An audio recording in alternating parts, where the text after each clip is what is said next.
जय संविधान, जय भीम, महात्मा गांधी की जय, कोट से मुर्दाबाद। मैं देश की जनता से पूछना चाहता हूं, अपने देश की भोली भाली जनता से पूछना चाहता हूं, अपने देश के प्रति समर्पित जनता से भूलना चाहता हूं, ये अपने भूलने की बीमारी को आप कब खत्म करेंगे? और आपके साथ बड़ी बड़ी घटनाएं हो जाती हैं, लोगों की मौत हो जाती हैं, असावधानी से हो जाती हैं, षड्यंत्र से हो जाती हैं, और आप भूल जाते हैं।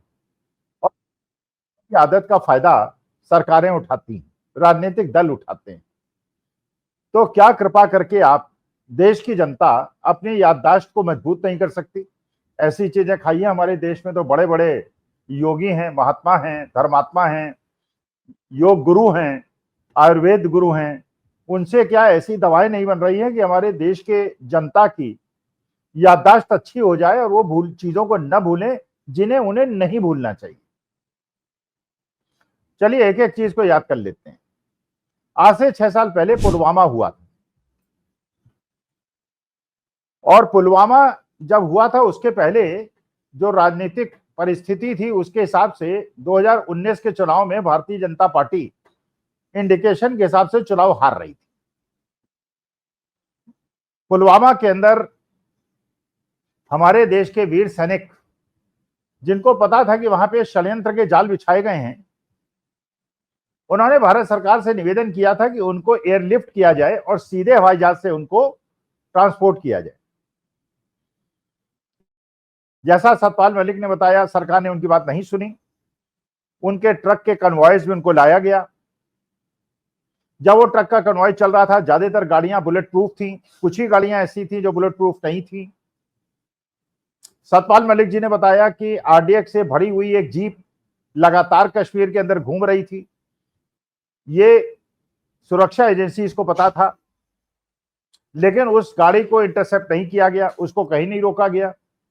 कश्मीर के अंदर चप्पे चप्पे पर पुलिस, आर्मी और बीएसएफ तैनात है, लेकिन उसको नहीं रोका गया, उसकी तलाशी नहीं हुई जिसमें आरडीएक्स भरा था। जिस दिन अटैक हुआ वो गाड़ी सीधे आई और उसी कॉन्वॉय की उसी गाड़ी से टकराई जो सुरक्षा कवच में नहीं थी, जो बुलेट प्रूफ नहीं थी, और हमारे वीर जवानों की 43 वीर जवानों की शहादत हो गई। वास्तविकता में तो देश की जनता को उस बात का दंड सत्तासीन सरकार को देना चाहिए था, और यह पूछना चाहिए था कि तुम्हारी नाकामयाबी की वजह से, तुम्हारी अकर्मण्यता की वजह से देश के वीर जवानों की शहादत हुई। लेकिन भूली वाली जनता, सोशल मीडिया को सुनने वाली जनता, गोदी मीडिया को सुनने वाली जनता, एक नैरेटिव बनाया गया, और नैरेटिव बनाया कि भारत की सेनाओं ने जाके पीओके के अंदर, एक जंगल के अंदर बम्बार्डिंग कर दी, सर्जिकल स्ट्राइक कर दिया और पाकिस्तानी सैनिकों को मार दिया। और जब लोगों ने कहा कि उसका प्रूफ दिखाओ, कितने लोग मरे वो दिखाओ, तो वो मोबाइल की लाइट थी और ये था वो था, ये बताने का प्रयास हुआ। 2000-3000 इसमें मर गए। फिर वो लाशें कब निकली, कहां गई, कुछ नहीं, उसके बाद की कोई खबर। लेकिन जिसने भी वो प्रश्न उठाया पुलवामा में, ये बताने के आरडीएक्स कैसे पहुंचा, वीर जवानों की शहादत कैसे हुई, वीर जवान क्यों मरे और उसकी जिम्मेदारी किसके ऊपर है, ना ये जांच हुई कि 6 साल तक ये पता चला कि आरडीएक्स कैसे आया, किस वजह से आया, कौन लाया, किसने आने दिया। और आज के तारीख में लोग उस घटना को भूल गए, और भारतीय जनता पार्टी ने उसका फायदा उठाया कि देखिए हमने पाकिस्तान में सर्जिकल स्ट्राइक कर दी, हम घुस के मारते। लेकिन आप, देश की जनता, उसको भूल गए। उसके बाद सब प्रयागराज के लोग जानते हैं, मैं भी प्रयागराज का रहने वाला हूं, कि हमारे धर्म मान्यताओं के अनुसार केवल माघ होता है, माघ मेला होता है जो माघ महीने में होता है, अर्ध कुंभ होता है, कुंभ होता है, महाकुंभ नाम की कोई चीज नहीं होती। लेकिन उसका भी एक राजनीतिक प्रपंच बनाया गया। ये कहा गया 144 साल के बाद ये कुंभ हो रहा है, इसको महाकुंभ कहा जाएगा, क्योंकि 144 बाद ना मैं जिंदा रहूंगा, ना आप जिंदा रहेंगे, ना पिछले 144 साल पहले आप जिंदा थे। तो इसलिए जनता उमड़ी, भीड़ पहुंची, और ये योगी महाराज जी ने, जो मुख्यमंत्री उत्तर प्रदेश के, कहा कि 100 करोड़ लोगों की व्यवस्था है, बिल्कुल किसी को कोई परेशानी नहीं होगी। उस आश्वासन पे लाखों करोड़ों लोग पहुंच गए। फिर वहां पता चला कि वहां पे झूसी के अंदर और संगम के अंदर भगदड़ मची, बहुत लोग मारे गए। जो वहां की मीडिया कर्मी थे उन्होंने कहा कि लाइन लगी हुई थी एम्बुलेंसेस की और मृतकों की, लेकिन यूपी सरकार ने बताया केवल 30 लोग मरे। लेकिन सरकार ने अभी तक ये नहीं बताया कि वो 30 लोग कौन थे, क्या उनका नाम था, क्योंकि बताया गया था जो मरेगा उसको सरकार की तरफ से मुआवजा मिलेगा। अब किसको मुआवजा मिला और कौन मरा इसका ही कोई तारतम्य नहीं। लेकिन जो वहां के लोगों ने बताया, वो बताया कि सैकड़ों लोग मरे। जब पता चला कि वहां कूड़ों का ढेर लगा था, कपड़ों का और हर चीज का ढेर लगा था, कई ट्रैक्टर उठा के उसको ले गए, तो अंदाजा लगाया जा सकता है। और जो लोगों ने प्रत्यक्षदर्शी थे कि सांस घुट रही थी, हजारों लाखों की संख्या में लोग थे और बद इंतजामी इतनी ज्यादा थी, ना पुलिस थी ना वहां कोई मदद करने वाला था, बल्कि पुलिस वाले खुद मदद मांग रहे थे।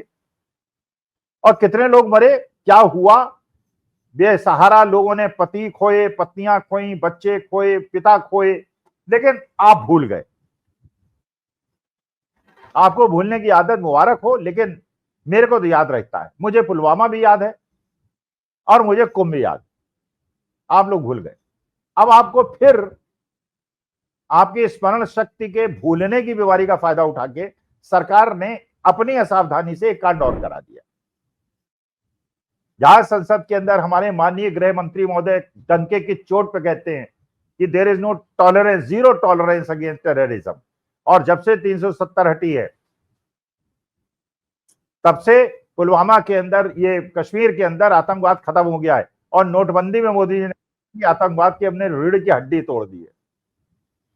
और कल जिस प्रकार की घटना वहां घटी है और जिस प्रकार से जो पहलगांव सबसे महत्वपूर्ण स्थान है, जहां पर्यटन के लिए सबसे सुंदर स्थान है, और जहां चप्पे चप्पे पर पुलिस मौजूद रहती है, आर्मी मौजूद रहती है, बीएसएफ रहती है, और पहलगांव में घुसते समय हर गाड़ी का एक एक चीज की चेकिंग होती है। वहां पे पाकिस्तान से आए हुए टेररिस्ट आते हैं, पर्यटकों को पूछते हैं, उनका धर्म पूछते हैं, उनके कपड़े उतरवाते हैं, उनसे कलमा पढ़ने को कहते हैं, और उसके बाद गिन गिन के हिंदू और मुसलमानों को मारते हैं। हिंदू भी मारे जाते हैं, मुसलमान भी मारे जाते हैं, और कोई हस्तक्षेप नहीं होता। पुलिस, आर्मी, बीएसएफ, किसी की तरफ से कोई हस्तक्षेप नहीं होता। आते हैं, मारते हैं और चले जाते हैं। कोई गोली नहीं चलती दूसरी तरफ से, और वो गोली से हमारे वीर जवानों को मार के, हमारे पर्यटकों को मार के भाग जाते हैं। और अब खबर ये मिल रही है कि वहां पे अभी भी आतंकवादी सक्रिय है। और अमित शाह साहब से मैं ये पूछना चाहता हूं, आप तो दोनों आंखों के बीच में सीधे गोली मारते थे, हमारे पर्यटकों के सीने पे उन्होंने गोली कैसे मार दी? आपके सुरक्षा कर्मी कहां थे? आपका सूचना तंत्र कहां था? और यह हस्तक्षेप क्यों नहीं किया? क्या इसके पीछे पुलवामा जैसी असावधानी थी, जहां आज तक हमें नहीं पता चला कि वो कैसे हुआ था, वो हमला कैसे हुआ था? और क्या यहां पहलगांव के अंदर एक नौजवान आर्मी ऑफिसर जिसकी 4 दिन पहले शादी हुई थी, उसने अपनी शहादत दी है, क्या उस बिटिया के, जिसके हाथ की मेहंदी अभी सूखी भी नहीं थी और जो अपने सुखी दाम्पत्य जीवन का कुछ भी महसूस नहीं कर पाई थी, उसके पति के उसी के गोद में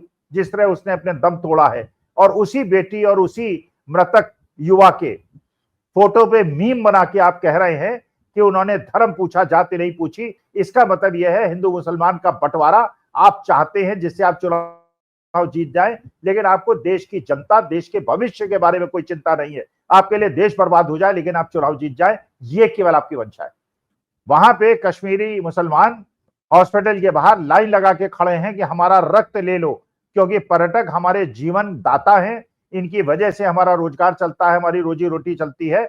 और पहलगांव के कश्मीरियों ने रात का खाना नहीं बनाया, रात भर सड़क पे मोमबत्ती लेके प्रोटेस्ट करते रहे, आतंकवादियों को गालियां देते रहे और ये कहते रहे कि पर्यटक हमारे भगवान है। और यहां भक्तगण सोशल मीडिया के अंदर हिंदू मुसलमान का नैरेटिव फैला के देश को कमजोर करने का प्रयास कर रहे हैं। देश की जनता से हाथ जोड़ के प्रार्थना करता हूं, आपस में बटिए मत। 142 करोड़ लोगों को एक परिवार की तरह ट्रीट कीजिए। कोई हिंदू मुसलमान क्रिश्चियन और सिख ईसाई नहीं है, केवल अच्छे हैं और बुरे हैं। बुरों को अलग कीजिए, आतंकवादी अतिवादियों को अलग कीजिए, चाहे किसी धर्म जाति के हों, और जो सद्भाव और प्रेम चाहते हैं उनके साथ देश को मजबूत कीजिए, क्योंकि देश का मजबूत होना हमारे लिए, हमारे भविष्य के लिए इंपॉर्टेंट है, हमारी अगली पीढ़ी के लिए इंपॉर्टेंट है। इसलिए stay united. And don't get divided in religion in caste. और जनता से निवेदन करता हूं, अगर पुलवामा भूल गए हो, अगर कुंभ भूल गए हो, कृपा करके पहलगांव को भी याद करो, पुलवामा को भी याद करो, कुंभ को भी याद करो और अपनी आंखों में आंसू लाओ और सरकार से पूछो कि सरकार का मतलब होता है सुरक्षा देना।